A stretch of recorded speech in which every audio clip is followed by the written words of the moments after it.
Hi friends, welcome to tech travel Telugu. Friends, 2024లో తయారు చేసిన హోండా డియో 125 రీసెంట్గా లాంచ్ చేశారనమాట. మనమే లేట్గా అప్లోడ్ చేస్తూ ఉన్నాము. ఈ వెహికల్కి సంబంధించిన ఎగ్జాక్ట్గా ఆనుడు ప్రైస్ అంతా, స్పెసిఫికేషన్స్ ఏంటి, ప్రోస్ అండ్ కాన్స్ మొత్తం డిస్కస్ చేసే వీడియోలో మీరు స్కిప్ చేయకుండా లాస్ట్ వరకు చూడండి. 2024 హోండా డియో 125 రెప్సాల్ ఎడిషన్ అయితే చూస్తానికి ఇలా ఉండిద్ది. ఇంజిన్ విషయానికి వస్తే single cylinder 4 stroke 2 valves air cooled 123.92 cc BS6 SI ఇంజిన్తో లభిస్తుంది. పవర్ వచ్చేప్పటికి 8.2 PS at 6250 RPM లో ఉంది. టార్క్ వచ్చేప్పటికి 10.4 Nm at 5000 RPM లో ఉంది. డ్రైవ్ టైప్ వచ్చేప్పటికి బెల్ట్ డ్రైవ్ తో లభిస్తా ఉంది. అంటే ఈ వెహికల్ లో చైన్ అయితే ఏమీ ఉండదు. ట్రాన్స్మిషన్ కూడా కంటిన్యూస్లీ వేరియబుల్ ట్రాన్స్మిషన్ అయితే యూజ్ చేశారు. అంటే ఈ వెహికల్ లో గేర్లు కూడా ఉండవు. బ్రేక్స్ విషయానికి వస్తే ఫ్రంట్ సైడ్ మీకు పెడల్ డిస్క్ బ్రేక్ అయితే ఇచ్చారు. ఫ్రంట్ సైడ్ డిస్క్ బ్రేక్ అయితే చూస్తానికి ఇలా ఉండిద్ది. Back side 130 mm drum break అయితే ఇచ్చారు. కాంబీ బ్రేక్ సిస్టమ్ తో ఈ బ్రేక్స్ అయితే వర్క్ అవుతాయి అని చెప్పుకోవచ్చు. సస్పెన్షన్ విషయానికి వస్తే ఫ్రంట్ సైడ్ టెలిస్కోపిక్ సస్పెన్షన్ అయితే ఇచ్చారు. ఫ్రంట్ సస్పెన్షన్ అయితే చూస్తానికి ఇలా ఉండిద్ది. Back side 3 steps adjustable hydraulic monoshock అయితే ఇచ్చారు. అంటే బ్యాక్ సైడ్ సస్పెన్షన్ ని మీరు అడ్జస్ట్ చేసుకోవచ్చు.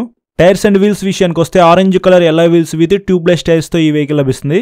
ఫ్రంట్ 90/90 12 ఇంచ్ టైర్ అయితే ఇచ్చారు. ఫ్రంట్ టైర్ అయితే చూస్తానికి ఇలా ఉండిద్ది. బ్యాక్ సైడ్ 90/100 10 ఇంచ్ టైర్ అయితే ఇచ్చారు. బ్యాక్ సైడ్ టైర్ కూడా చూస్తానికి ఇలా ఉండిద్ది. డైమెన్షన్స్ విషయానికి వస్తే గ్రౌండ్ క్లియరెన్స్ వచ్చేప్పటికి 171 mm అనేది ఇచ్చారు. కొంచెం గ్రౌండ్ క్లియరెన్స్ అయితే ఎక్కువే ఉంది. సీట్ హైట్ వచ్చేప్పటికి 765 mm అనేది ఉంది. 5.2 హైట్ ఉన్న వాళ్ళైనా సరే ఈ వెహికల్ ఈజీగా రైడ్ చేయగలరు. ఫ్యూయల్ కెపాసిటీ విషయానికి వస్తే 5.3 లీటర్స్ అనేది ఇందులో పట్టింది. ఫ్యూయల్ ట్యాంక్ అనేది బ్యాక్ సైడ్ అయితే ఇచ్చారు. ఇక్కడ మీరు చూడొచ్చు. టోటల్ వెయిట్ వచ్చేప్పటికి 104 kgs అనేది ఉంది. చాలా లైట్ వెయిట్ అయితే ఉంది ఈ వెహికల్ మీరు రైడ్ చేసేటప్పుడు. లైట్స్ విషయానికి వస్తే హెడ్ లైట్ వచ్చేప్పటికి ఎల్ఈడితో లభిస్తా ఉంది. హెడ్ లైట్ డిజైన్ అయితే చూస్తానికి ఇలా ఉండిద్ది. పైన ఎల్ఈడి డిఆర్ఎల్స్ కూడా ఉన్నాయి. ఇక్కడ మీరు చూడొచ్చు. బ్యాక్ సైడ్ టెయిల్ లైట్ అయితే బల్బే ఇచ్చారనమాట. సిగ్నల్ లైట్స్ కూడా బల్బే ఇచ్చారు. సిగ్నల్ లైట్స్ డిజైన్ కూడా ఇక్కడ మీరు చూడొచ్చు. ఫీచర్స్ విషయానికి వస్తే ఫుల్లీ డిజిటల్ డ్యూయల్ కన్సోల్ తో లభిస్తా ఉంది. పైన స్పీడోమీటర్, టాకోమీటర్ అయితే ఇచ్చారు. కింద ఓడో అండ్ ట్రిప్ మీటర్స్ అయితే ఉన్నాయి. క్లాక్ ఉంది, సర్వీస్ డ్యూ ఇండికేటర్ ఉంది, ఫ్యూయల్ గేజ్ ఉంది, మాల్ ఫంక్షన్ లైట్ ఇండికేటర్ ఉంది, సిగ్నల్ లైట్ ఇండికేటర్స్ ఉన్నాయి. ఇవి కన్సోల్లో ఉన్న ఇంపార్టెంట్ ఫీచర్స్ అయితే. 18 లీటర్స్ అండర్ సీట్ స్టోరేజ్ అయితే ఉంది. చిన్న హెల్మెట్ అయితే పట్టిద్దని చెప్పుకోవచ్చు. ఫ్రంట్ సైడ్ మీకు క్యారీ హుక్ అయితే ఇచ్చారు. అలాగే సీట్ దగ్గర ఇంకొక క్యారీ హుక్ అయితే ఉందన్నమాట. అంటే ఈ వెహికల్ టోటల్గా 2 క్యారీ హుక్స్ అయితే ఇచ్చారనమాట. మెటల్ ప్యాసింజర్ ఫుట్ రెస్ట్ అయితే ఇచ్చారు. ఫుట్ రెస్ట్ క్వాలిటీ అయితే చాలా బాగుంది. సైడ్ స్టెప్ ఫుట్ రెస్ట్ కూడా ఇచ్చారు. లేడీస్కి ఇది బాగా హెల్ప్ అయింది. Seat and fuel cap open చేయడానికి డెడికేటెడ్గా ఒక స్విచ్ అయితే ఇచ్చారు. దీని ద్వారా మనము ఓపెన్ చేసుకోవచ్చు. ఫైనల్గా డియో 125కి సంబంధించిన కీస్ అయితే చూస్తానికి ఇలా ఉంటాయి. స్మార్ట్ కీస్ అని చెప్పుకోవచ్చు. 2 అయితే ఇస్తారు వెహికల్ పర్చేస్ చేసినప్పుడు. హ్యాండిల్కి రైట్ సైడ్ చూసుకున్నట్లయితే ఇంజిన్ కిల్ స్విచ్ అయితే ఇచ్చారు. ఇన్బిల్ట్ సెల్ఫ్ స్టార్ట్ అయితే ఉంది. హ్యాండిల్కి left side high beam low beam switch అయితే ఇచ్చారు. ఇన్బిల్ట్ పాస్ స్విచ్ ఉంది. దాని కింద సిగ్నల్ లైట్ స్విచ్ ఉంది. ఇంకా కింద చూసుకున్నట్లయితే హార్న్ ఉంది. ఇవి మనకి హ్యాండిల్ మీద ఉన్న స్విచెస్ అయితే. స్విచెస్ క్వాలిటీ అయితే బాగానే ఉంది. అలాగే షార్ట్ హ్యాండిల్ బార్ అయితే ఇచ్చారు. సిటీలో తిరగడానికి కంఫర్ట్ అయితే బాగుందని చెప్పుకోవచ్చు. కలర్స్ విషయానికి వస్తే 8 కలర్స్లో ఈ వెహికల్ అయితే మీరు చూస్ చేసుకోవచ్చు. నాకైతే రెప్సాల్ ఎడిషన్ అయితే చాలా బాగా నచ్చింది. టాప్ స్పీడ్ విషయానికి వస్తే 90 కిలోమీటర్స్ అయితే ఈజీగా వెళ్ళగలదు. మైలేజ్ వచ్చేప్పటికి 40 కిలోమీటర్స్ కన్నా మీరు ఎక్కువ ఎక్స్పెక్ట్ చేయొద్దు. ప్రైస్ విషయానికి వస్తే బేస్ వేరియంట్ది 1,09,000. టాప్ మోడల్ రెప్సాల్ ఎడిషన్ వచ్చేప్పటికి 1,20,000 రూపీస్లో ఈ వెహికల్ అయితే మీకు లభిస్తూ ఉంది. ఈఎంఐలో ఈ వెహికల్ మీరు కొనుక్కోవాలనుకుంటే డౌన్ పేమెంట్ వచ్చేప్పటికి 30,000 రూపీస్ నుంచి మీరు ఎంతైనా పే చేసుకోవచ్చు. ఫ్రెండ్స్, 2024లో తయారు చేసిన హోండా డియో 125 రెప్సాల్ ఎడిషన్ వెహికల్ మీద అయితే ఇప్పుడు నేను కూర్చొని ఉన్నాను. ఈ వెహికల్ రైడ్ చేసి నా రైడ్ ఎక్స్పీరియన్స్ ఎలా ఉందో మీతో షేర్ చేసుకుంటా. ఇక్కడ మీరు చూడొచ్చు, మనకి కీ అయితే ఏమీ లేదు. దీంట్లో ప్రెస్ చేసి రైట్ సైడ్ తిప్పితే మనకి వెహికల్ అయితే స్టార్ట్ అవుతుంది. బట్ మన దగ్గర ఇట్లాంటి కీస్ ఉంటేనే స్టార్ట్ అవుతుంది అనమాట. ఇక్కడ మీరు చూడొచ్చు, కార్ కీస్ లాగా అయితే ఉన్నాయి కదా చూస్తానికి. సో ఇట్లాంటివి 2 అయితే ఇస్తారు. ఈ కీస్ అనేది మన పాకెట్లో కానీ లేకపోతే ఒక 2-3 మీటర్స్ రేడియస్లో ఉంటేనే స్టార్ట్ అవుతుంది. అంతకుమించి ఈ కీస్ని దూరం తీసుకెళ్ళామంటే ఈ వెహికల్ అయితే స్టార్ట్ అవుతుంది అనమాట. ఫ్రంట్ మనకి ఒక గ్లో బాక్స్ అయితే ఇచ్చారు. ఈజీగా 1 లీటర్ వాటర్ బాటిల్ అయితే పట్టిద్ది. 8.2 PS పవర్, 10.4 Nm టార్క్ అయితే ఇంజన్ జనరేట్ చేసింది. 2 వాల్వ్స్ ఎయిర్ కూల్డ్ ఇంజన్. ఒకసారి పెర్ఫార్మెన్స్ మీరే చెక్ చేయండి.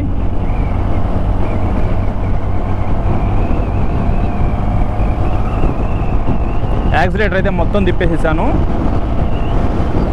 ఇందాక 95 కిలోమీటర్స్ దాకా అయితే వెళ్ళిందనమాట. నేను ఇందాక రైడ్ చేశాను ఆల్రెడీ. టాప్ స్పీడ్ చెక్ చేసా. ఇంకొకసారి చూద్దామని చెప్పేసి మళ్ళీ రికార్డ్ చేస్తూ ఉన్నా. రోడ్ అయితే ఖాళీగానే ఉంది. వైబ్రేషన్స్ అయితే ఏమి లేవు. ఇంజిన్ అయితే చాలా స్మూత్గా ఉంది. 94 దాకా అయితే వెళ్ళిందనమాట. సో అంతే, అంతకుమించి వెళ్ళట్లేదు. ఇంజిన్ పెర్ఫార్మెన్స్ బాగుంది. ఫ్రంట్ మీకు పెడల్ డిస్క్ బ్రేక్ ఇచ్చారు బ్రో. బ్రేక్స్ కూడా చాలా బాగా పెర్ఫామ్ చేస్తాయి ఈ వెహికల్లో. చూసారు కదా, అసలు మామూలుగా పడతల్లా ఫ్రంట్ డిస్క్ బ్రేక్ అయితే. ఎక్కువ స్పీడ్ వెళ్ళి మీరు బ్రేక్ ప్రెస్ చేస్తే మాత్రం స్కిడ్ అయిపోయి పడిపోతారనమాట. హార్డ్ బ్రేకింగ్ అయితే చేయకూడదు స్కూటీస్కి ఎప్పుడైనా సరే. నేను 5'8" హైట్ అయితే ఉంటాను. సో ఇక్కడ మీరు చూడొచ్చు చాలా స్పేస్ అయితే ఉంది. 6 feet హైట్ ఉన్న వాళ్ళైనా సరే ఈ వెహికల్ని కొనుక్కొని రైడ్ చేయొచ్చు. కొంచెం బ్యాక్ సైడ్కి అయితే జరిగితే ఎంత స్పేస్ ఉందో ఇక్కడ మీరు చూడొచ్చు. నాకైతే సీట్ కంఫర్ట్ చాలా బాగుంది. అలాగే వైడ్ హ్యాండిల్ బార్ అయితే ఏమీ ఇవ్వలేదు, కానీ హ్యాండిల్ కంఫర్ట్ అయితే పర్వాలేదు, ఓకే ఉంది. సిటీలో తిరగడానికి బాగానే ఉండిద్ది బ్రో. మీకు 18 liters అండర్ సీట్ స్టోరేజ్ అయితే ఇచ్చారు. ఒక చిన్న హెల్మెట్ అయితే పెట్టుకోవచ్చు. స్టోరేజ్ పరంగా చూసుకుంటే కొద్దిగా డిసప్పాయింట్ అనమాట.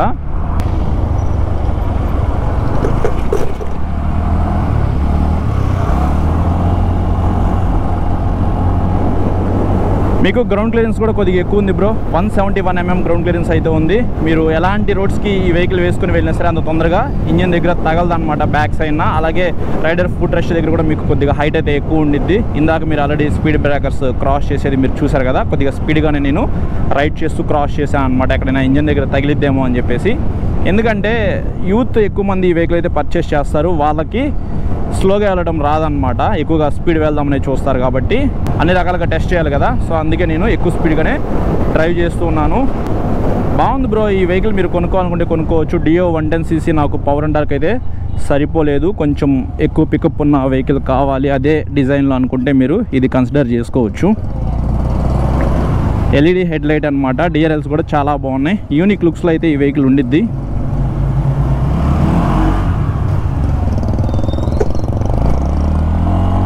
లైట్ వెయిట్ అయితే ఉంది, 104 kg మాత్రమే. సో 125cc 104 kgsతో లభించే వెహికల్ ఇదే. మీకు ఫాసినో ఎస్ అయితే ఉంది, 99 kgs అనమాట. లైట్ వెయిట్ అయితే అది ఉండిద్ది, బట్ ఇది సెకండ్ లైట్ వెయిట్ వెహికల్ అని చెప్పుకోవచ్చు. నాకైతే అసలు వెయిటే అనిపించట్లేదు. లేడీస్ ఇది ట్రై చేయొచ్చు బ్రో ఖచ్చితంగా, ఎందుకంటే వాళ్ళకి వెయిట్ తక్కువ ఉండాలి, హైట్ తక్కువ ఉండాలి. 5.2, 5.3 హైట్ ఉన్న వాళ్ళకైనా సరే ఈ వెహికల్ పర్ఫెక్ట్గా సెట్ అయ్యిద్ది, హైట్ తక్కువే ఉంది కాబట్టి. ఇప్పుడు జూపిటర్ 125 కూడా పెడల్ డిస్క్ బ్రేక్స్ అయితే ఇచ్చారు బ్రో. బెటర్ బ్రేకింగ్ కావాలని అందరూ కోరుకుంటున్నట్టున్నారు. ఖచ్చితంగా అన్ని కంపెనీస్ కూడా అప్డేట్ అయితే అవుతున్నాయి అన్నమాట. సో ఇది ఈ వెహికల్ గురించి నేను ఎక్కువ డిస్కస్ చేయదలుచుకోలేదు, ఆల్రెడీ ఎగ్జిస్టింగ్ వెహికలే అనమాట, డియో 110. సో పవర్ అండ్ టార్క్ ఎక్కువ ఉండాలి అని అనుకునే వాళ్ళు ఇది ఖచ్చితంగా కన్సిడర్ చేసుకోవచ్చు. చాలా మంచి కలర్స్లో ఈ వెహికల్ అయితే మీకు లభిస్తూ ఉంది. ఇంకా యూనిక్గా ఉండాలనుకుంటే రెప్సాల్ ఎడిషన్ అయితే మీరు ట్రై చేయొచ్చు. అందుకే నేను మీకు ఈ వెహికల్ని షూట్ చేసి చూపిస్తూ ఉన్నాను. సో ఇది ఫ్రెండ్స్ ఓవరాల్గా హోండా డియో 125 రెప్సాల్ ఎడిషన్కి సంబంధించిన నా రైడ్ ఎక్స్పీరియన్స్ అయితే.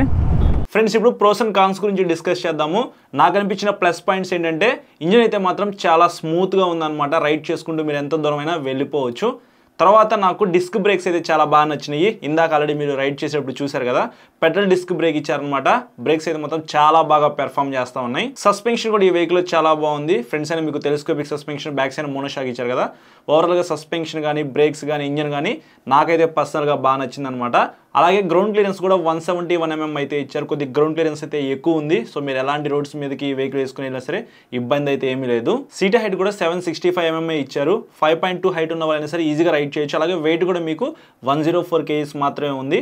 హైట్ తక్కువ ఉంది, వెయిట్ తక్కువ ఉంది. సో ఎలాంటి పర్సన్స్ అయినా సరే ఈజీగా రైడ్ చేయొచ్చు డియో 125ని. Fully digital black and white console అయితే ఇచ్చారు. మీరు ఇందాక ఆల్రెడీ స్పెసిఫికేషన్స్ వీడియోలో చూసారు కదా ఏమేమి ఫీచర్స్ ఉన్నాయో.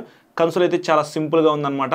ఫ్రంట్ గ్లో బాక్స్ అయితే ఇచ్చారనమాట. 1 లీటర్ వాటర్ బాటిల్ కూడా అందులో పట్టిద్ది. తర్వాత కీలెస్ ఎంట్రీ అయితే ఈ వెహికల్ లో ప్రొవైడ్ చేశారనమాట. ఫిజికల్ గా కీ అయితే పెట్టాల్సిన అవసరం అయితే ఏం లేదు. నాకైతే ఇది పర్సనల్ గా బాగా నచ్చింది అనమాట. ఇలాంటి ఫీచర్స్ అనేది మనం కార్స్ లో అయితే చూస్తాము.